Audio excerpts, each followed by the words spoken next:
This is KC9VKV. There's somebody way back in the back there.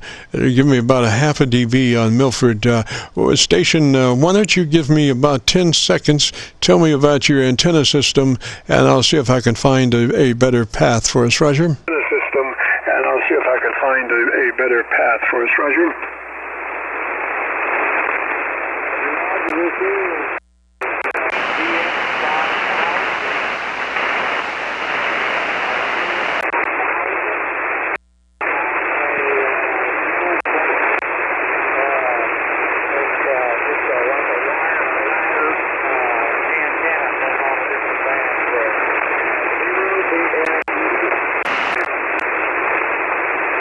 All right, station, I went down to my Georgia SDR, and you were the hottest down there, but even at that, it was very weak. I have a thing that says if somebody is in the eastern part of the United States transmitting with 100 watts, they should be an S5 to S9 somewhere. Now, I'm running 4 Internet SDR receivers. I'm also running 3 10-foot vertical magnetic loop antennas, and I only have about maybe 1 dB above my noise level down in Georgia. So what I would suggest to you, sir, is maybe you might want to investigate a more efficient antenna system if you're running 100 watts. Now, if you're running 5 watts, that will tell the tale right there. But if you're running 100 watts, I would suggest maybe investigating the possibilities of getting a resonant dipole antenna up, and that will probably increase your radiation by at least 3 times over what you're doing right now. So, because like I say, I've been everywhere, and I have no copy on you except down in Georgia, and that's only about 1 dB above the Georgia SDR noise level. So I would make a note. I'd investigate a resonant dipole antenna, and that way you wouldn't have to use an antenna tuner. You can just come right out of that radio right to the antenna. Roger, Roger? Come right out of that radio right to the antenna. Roger, Roger.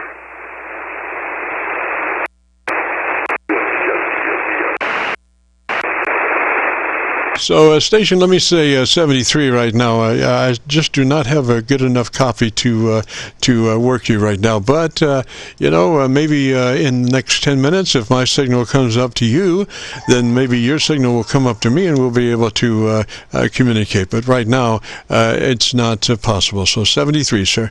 This is the Friday afternoon Qso-Vlog net. If you have a radio you want to check out, give me a shout. Qso-Vlog net. If you have a radio you want to check out, give me a shout.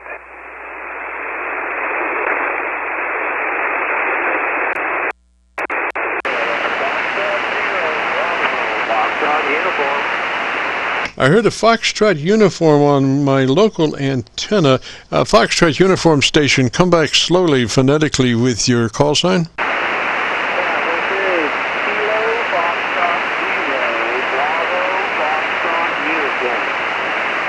Bravo, Foxtrot uniform, Roger, Roger. Now, if you would, sir, why don't you give me about 10 seconds about your antenna system, and let me look around and see if I can find a better path for us, Roger. For us, Roger.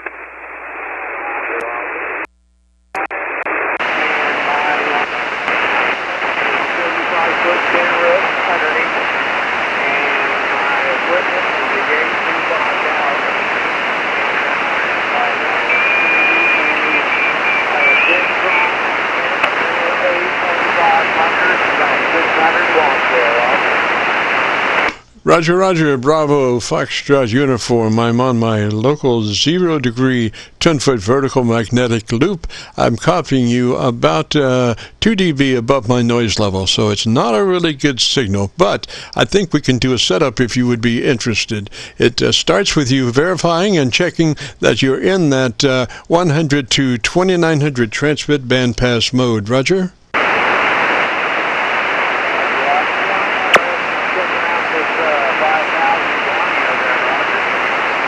All right, I'm not copying you that well, so come up on that mic. Just swallow that mic for a minute and let me hear you. Roger, Roger?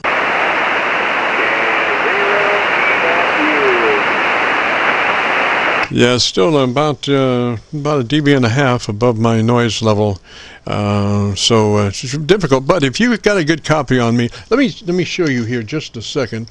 Let me go down and I'll show you exactly what's going on. This is a KW. This is 100 watts. 1, 2, 3, 4, 5, 5, 4, 3, 2, 1. This is my signal. Your signal to me. 1, 2, 3, 4, 5, and this is my signal to you. Roger, Roger.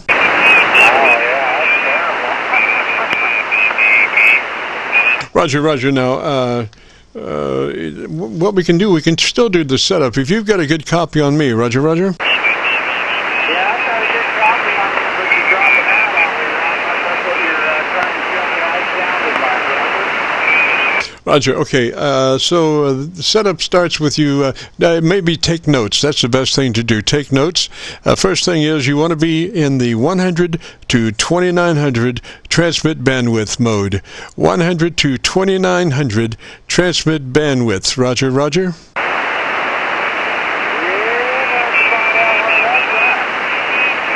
All right, just take notes right now. Roger, Roger. All right, so 100 to 2900 transmit bandwidth, that's in settings. And take a note on that. Then move to your compressor. Compression on at a 3 out of 10, 30 out of 100. Compression on, 3 out of 10, 30 out of 100. Roger?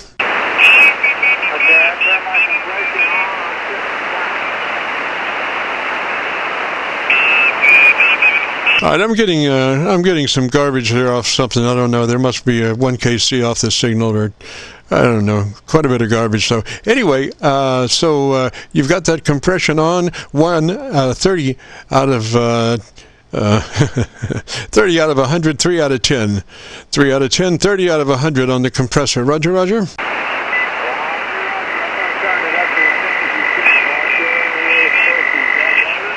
All right, so now move to your ALC with mic gain in hand, and as you say the word audio, you become a human signal generator with that word. Say it, but don't stress it. Just say it as you would say any other word in a QSO. So you say audio, and with your mic gain, adjust your ALC to where it's running 2/3. 2/3 on your ALC by way of mic gain control. Roger, Roger?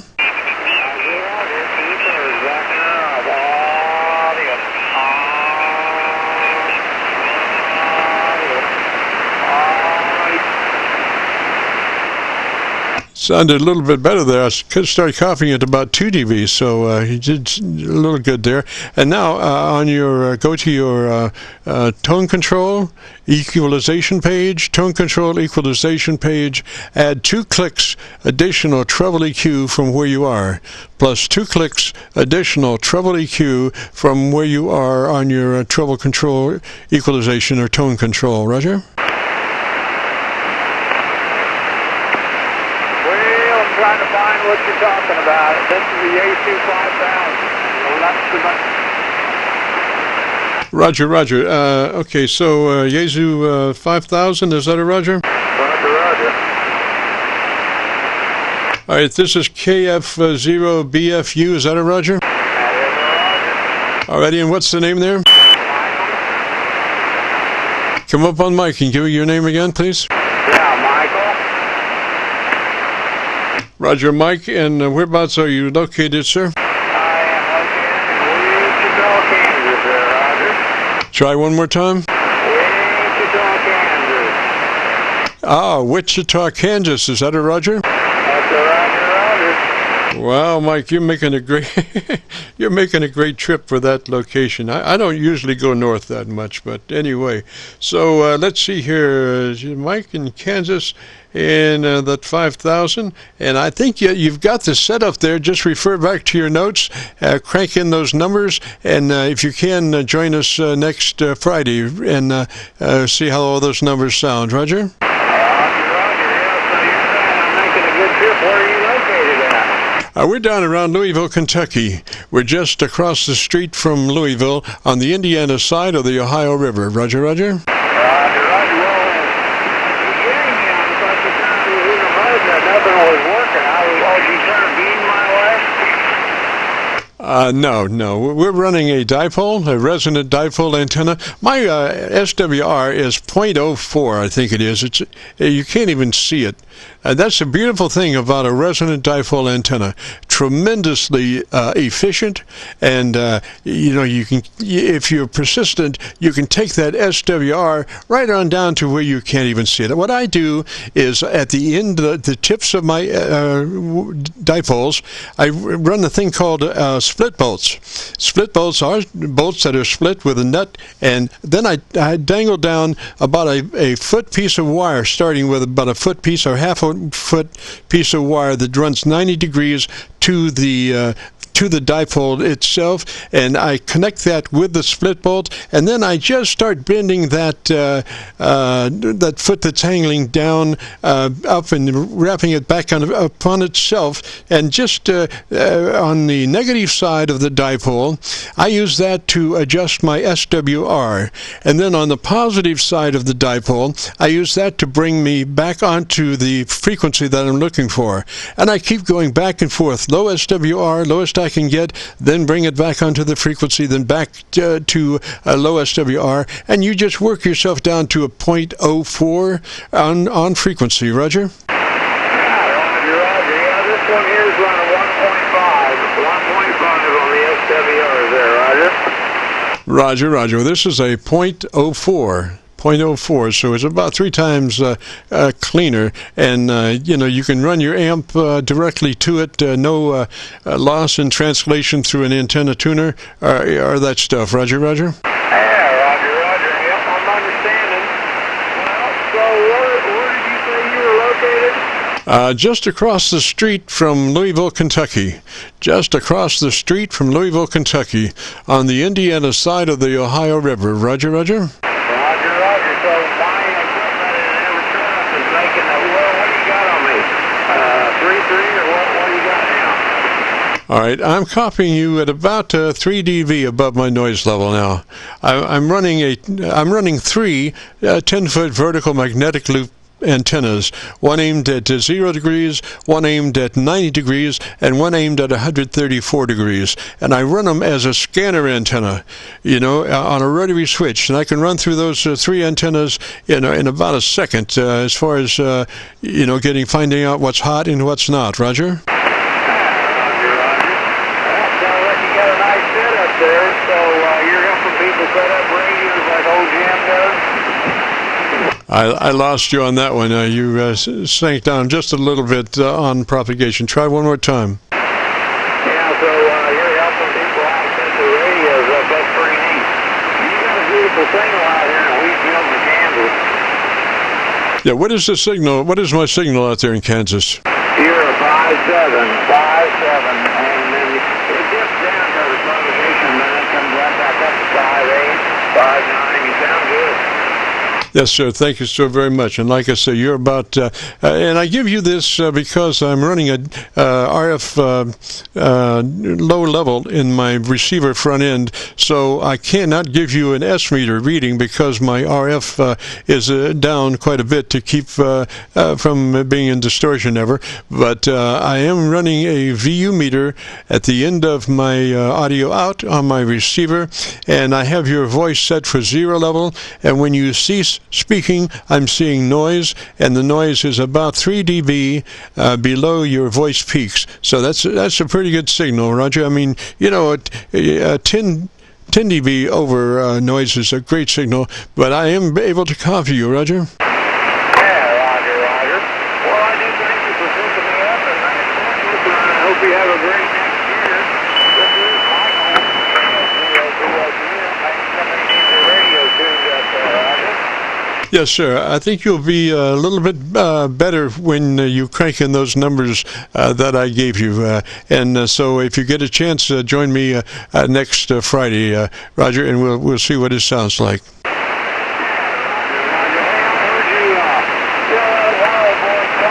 Wire for RF transfer on the wire is better than like 10 gauge. Is that a positive? Well, yes. Thing is, I'm not exactly sure how much power that 22 will take, but the thing is, you know, you're trying to get an antenna up, so you know, other people are complaining about antennas, and so you're putting up an antenna that nobody is going to be able to see from the road. Roger? Oh yeah, Roger, Roger. Yeah, I'm buried 3 telephone poles here behind the barn, and I got the pulley set at 33, and I have a 10-gauge wire that I'm going to run from my radio to the center, and then out there at the end I'm channelizing it with a 460 transformer, 700 230 volt, straight to ground, and use the induction on the end of it. Roger, Roger, Mike. Well, you know, I would suggest, if you get a chance, to check out that, make a note of it, resonant dipole antenna. Resonant dipole antenna. That will be just unbelievable as far as efficiency. Your ERP will come up drastically, you know. I mean, everything will look the same on your meter as far as the SWR if you adjust the elements for that. And, you know, again, use your ground side of your, you know, I run unbalanced, no transformer, and I do the SWR measurement on the ground side and bring it back onto frequency on the high side and just go back and forth like that until I work the SWR down into a 0.04 or thereabouts, and it's on frequency for I'm transmitting. Roger? Yeah, Roger, Roger. Yeah, I can see how that would make it really clean and everything. But what I've got is these 3 telephone poles with this 10-gauge wire. You were saying the 22-gauge. I don't think the 10-gauge wire will handle what I'm going to put on, or the 22-gauge will handle what I'm going to put on, and I think the 10-gauge will, Roger. Yeah, so now if you've got room to play and you want to try that, you know, that number 22 gauge wire, because, you know, there's another thing to consider about that, and that is the smaller diameter of the element that you're using for an antenna, the higher the Q. The higher the Q, the higher the gain. So a number 22 is actually going to be higher gain, more output, more ERP than a bigger, say, a 1-inch, you know, cable. So think about that for a little bit, and if you've got time and space to experiment, you know, have at it, Roger. Yep, Roger, Roger. I see what you're saying, but I don't think 22 will handle what I'm going to do, though. But are you saying that the RF will be blown off at a tighter oscilloscope signal, kind of like the sine wave off of 460, but it'll be tighter and taller and 33 feet in the air? Well, I'm just saying, general rule of thumb is the smaller diameter of the element, the higher the Q. And the higher the Q, the harder the ERP. I mean, this holds true in Yagi antennas. It holds true everywhere. The smaller the element, the higher the Q. And so, you know, it could well be that number 22 gauge wire would outperform, you know, a number 14, number 12, number 10, number 8. Number 6, a 0-aught. You just have to experiment and check it out. Yeah, I'm with you. Thanks for the advice. I kind of like that. I had it upside down. I thought the bigger the wire would give you a higher Q. But you're telling me straight up the smaller, which makes more sense because of your RF flying down that wire. You have to get off of there quicker. Then the larger one would be more of a gradual peak and then a gradual dive, lows and highs. The 22 gauge, it would shoot up there and shoot to the ground faster, you'd think, but I don't want to go 186 miles an hour. Roger. Now, the other aspect of that would be that if you run a kilowatt and the number 2 burns up, well, you obviously, you know, have to fade back and go to a number 20 or something. If the wire won't support the wattage, then you have to go down diameter-wise until you find a wire that will support the power. Roger, Roger? How about bandwidth? Oh, very narrow bandwidth for sure, but we're talking about a resonant antenna, so you do have a larger bandwidth because you are resonant at the center of the band, Roger. Yeah, WA5LUY said that. I'll stand by for your Qso. Yes, sir.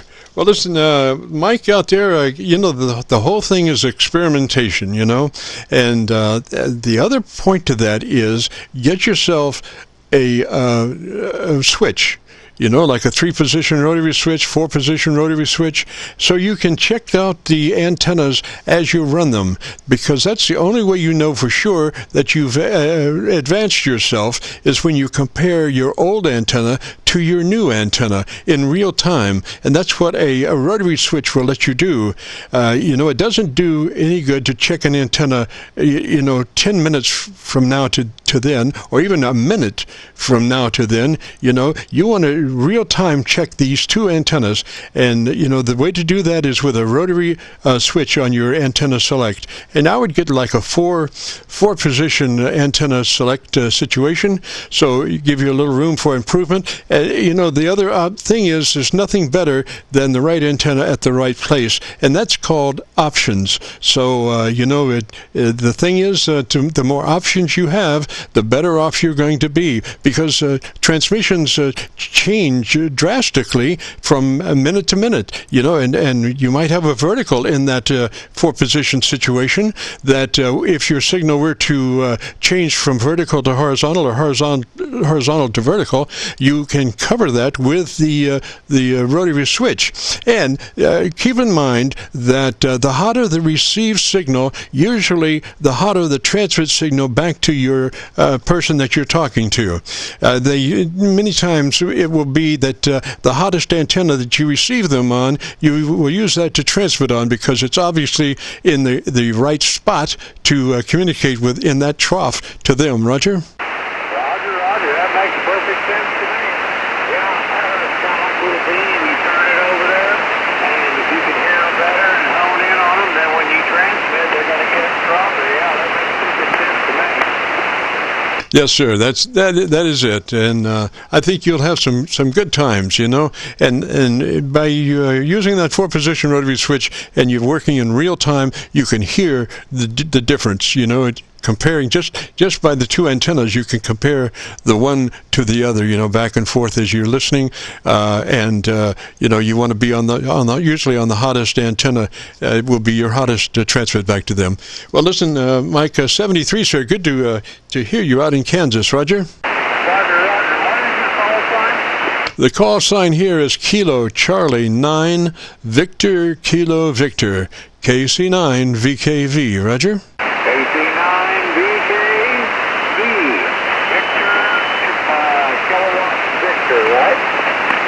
Roger, and you're BFU. Roger. Roger, KF0BFU. Yeah, thanks for taking the time talking to me about that.